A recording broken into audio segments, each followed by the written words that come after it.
আসসালামু আলাইকুম ওরহমতুল্লাহ। Welcome to my channel. সম্মানিত মুসলিম ভাই বোনেরা, আজ আমি আপনাদের সামনে আলোচনা করব ফেরেশতাগণের দোয়া লাভের আমল। মহাগ্রন্থ আল কোরআনের ২৮ পারার সূরা হাশরের শেষ ভাগে রহিয়াছে এই তিনটি আয়াত। এই তিনটি আয়াতের আমলের মাধ্যমে ফেরেশতাগণের দোয়া লাভ করা যায়।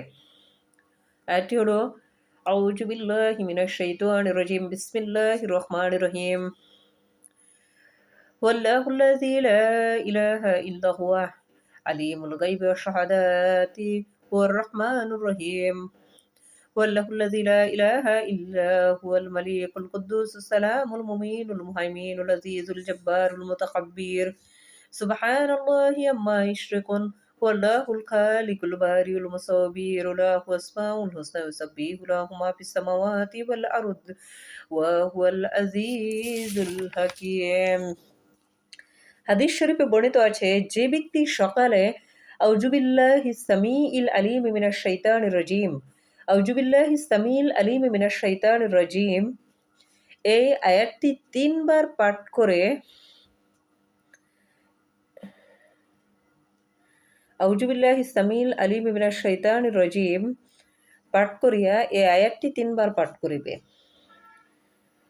ইহার পর সেই ব্যক্তি যেই দোয়া করিবে আল্লাহ তাআলা সেই দোয়া কবুল করিবেন।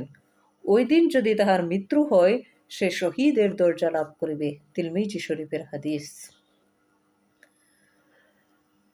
আউযু বিল্লাহিস সামিইল আলিম মিনাশ শাইতানির রাজিম ফজরের নামাজের পর আউযু বিল্লাহিস সামিইল আলিম মিনাশ শাইতানির রাজিম এই আয়াতটি পাঠ করিয়া সূরা হাশরের এই ৩টি আয়াত ৩ বার পাঠ করিবে।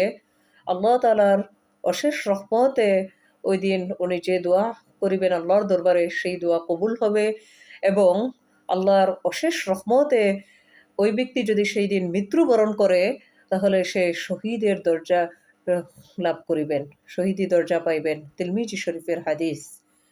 এই আয়াত ৩টি সূরা হাশরের শেষ ভাগে রহিয়াছে। এই আয়াতগুলিতে আল্লাহ তাআলার কয়েকটি বিশেষ গুণের কথা বর্ণনা করা হয়েছে।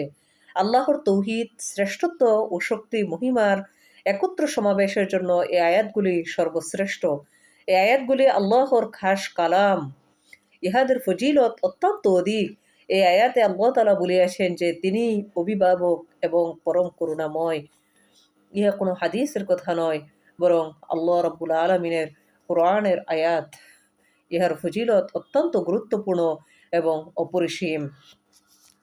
আসসালামু আলাইকুম ওয়া রাহমাতুল্লাহ।